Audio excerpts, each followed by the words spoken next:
conferi aqui uma explanação de Fernando Gil sobre os bastidores dos jogos do Palmeiras. Bem interessante o que ele fala. Vamos ouvir aí na íntegra. Do Palmeiras, vocês sabem disso. Eu sempre fiz essas reflexões.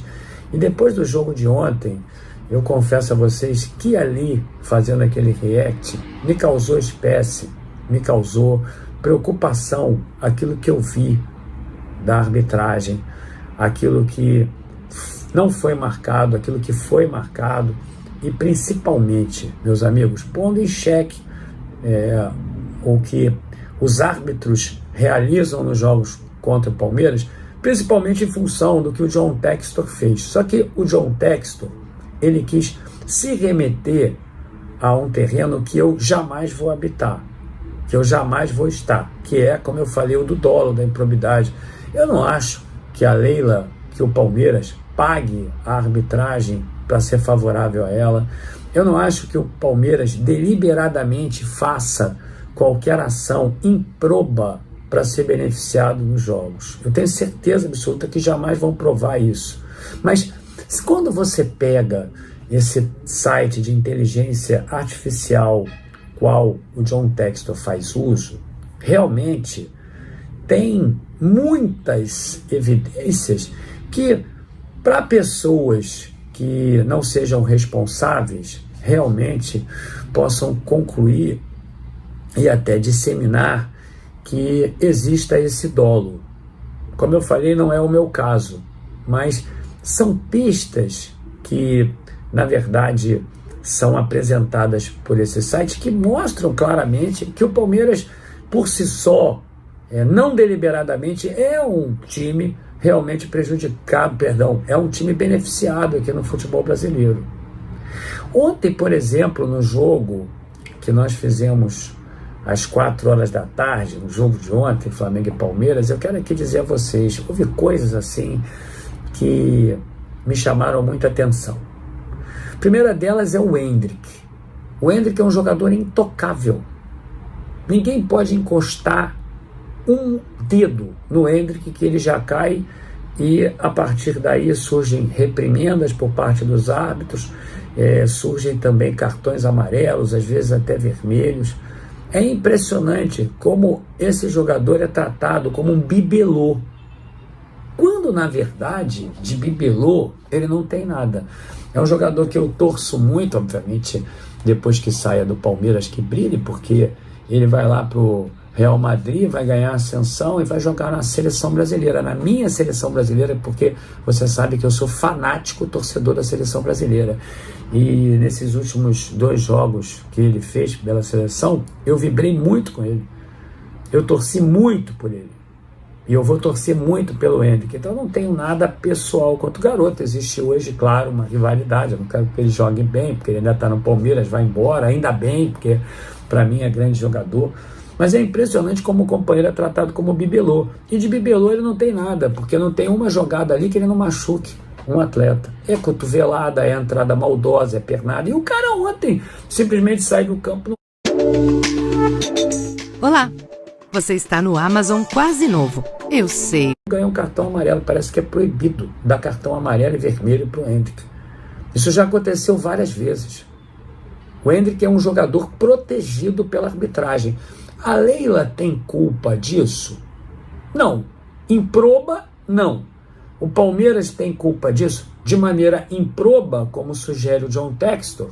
Não, porque o John Textor não vai provar nada, porque simplesmente não tem nada obscuro por parte do Palmeiras. Mas realmente o Palmeiras, através da Leila, do Abel, da sua torcida, dos seus jogadores, eles são treinados para que você pode parar para pensar aí, analise os fatos, analise os lances, eles são treinados, assim como a torcida também se acostumou a bradar com qualquer caída de um jogador palmeirense. É uma pressão que, por exemplo, a torcida do Flamengo não faz, é uma pressão que os jogadores do Flamengo não fazem, é uma pressão que o Tite não faz, mas é uma pressão que a Leila faz, é uma pressão que a torcida do Palmeiras faz, é uma pressão que é treinada, estratégica de todos os jogadores do Palmeiras que fazem.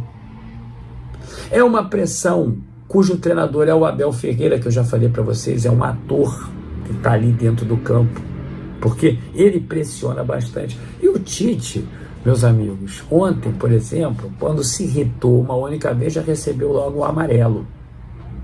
O Abel ontem estava gritando pra caramba, o Abel fica pressionando ali o árbitro e não aconteceu nada com ele, como raramente acontece, porque esses episódios que são naturalmente apresentados pelo Abel, episódios teatrais, inclusive, e fora do campo, depois que o jogo acaba, eles são realmente passíveis de uma punição mais severa. Mas ele é um grande treinador também dessas emoções que são transmitidas pelos jogadores que cercam ali o árbitro, fazem uma pressão colossal. O árbitro, meus amigos, que precisa ter características de liderança, se submete a isso e acaba caindo ali naquele jogo. Ontem, por exemplo, Endrick, no meu entendimento, deveria ter sido até expulso do jogo.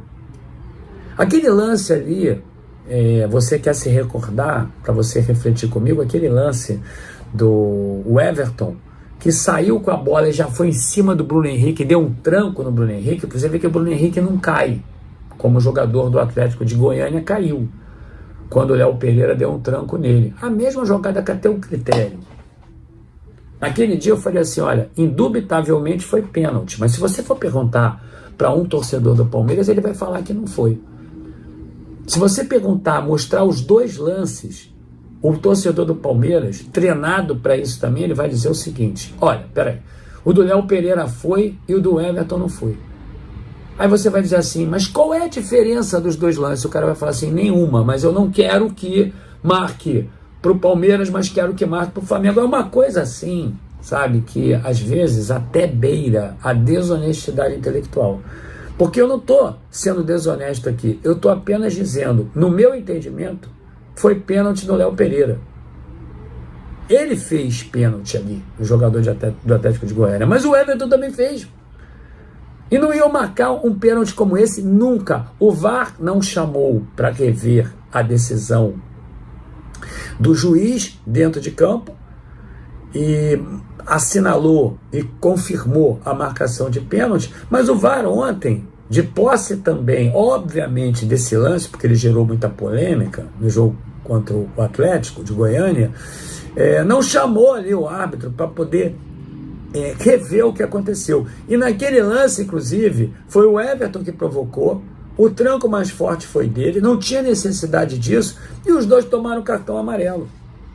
Quando o Bruno Henrique apenas tirou o Everton ali de cima dele. Aí eu fico pensando assim, caramba, como é que o torcedor do Palmeiras não vai entender os dois lances e não vai concordar que aquilo ali, de fato, foi pênalti? Isso sem falar outras jogadas, por exemplo, aquela jogada do Gerson ali.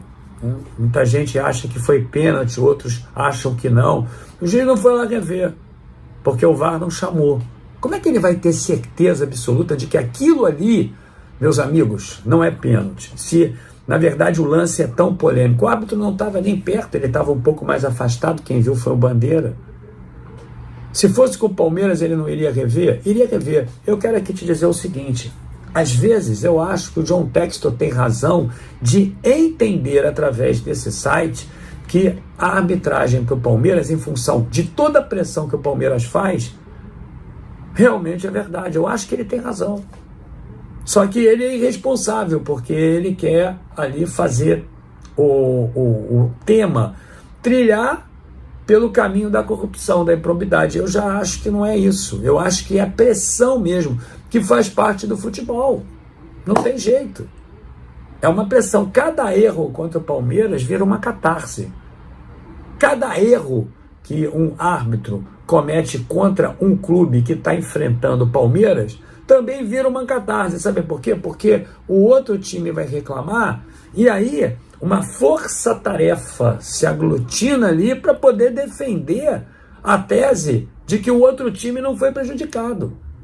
Porque aí eles começam com aquela narrativa de, olha, mas aconteceu aquele lance também durante a partida, e aquela entrada do fulano de tal. É impressionante isso. É impressionante. Parece que tem um batalhão ali sincronizado para poder defender o Palmeiras o tempo inteiro, que envolve torcida, que envolve mídia também, que envolve ali a arbitragem, que envolve o treinador, que envolve a presidente do Palmeiras, que por ser, logicamente, uma pessoa conhecida, tudo aquilo que fala gera bastante repercussão.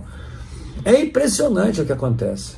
Agora, que o Textor teria razão de indicar uma predileção ao Palmeiras, ele teria, porque esse jogo de ontem, por exemplo, eu tenho certeza que, observado à luz desse software, iria indicar várias questões que seriam desfavoráveis ao Palmeiras e que não foram marcadas dentro de campo. Eu não estou aqui chorando, o jogo foi 0-0, eu acho mesmo que o Flamengo poderia ter vencido, se fosse um outro treinador do Flamengo, se fosse o Jorge Jesus, nós teríamos vencido, não tenho dúvida disso, isso tudo aí é outra questão que apenas te digo agora para você não entender que eu esteja chorando, porque não é esse o caso, mas é muito estranho.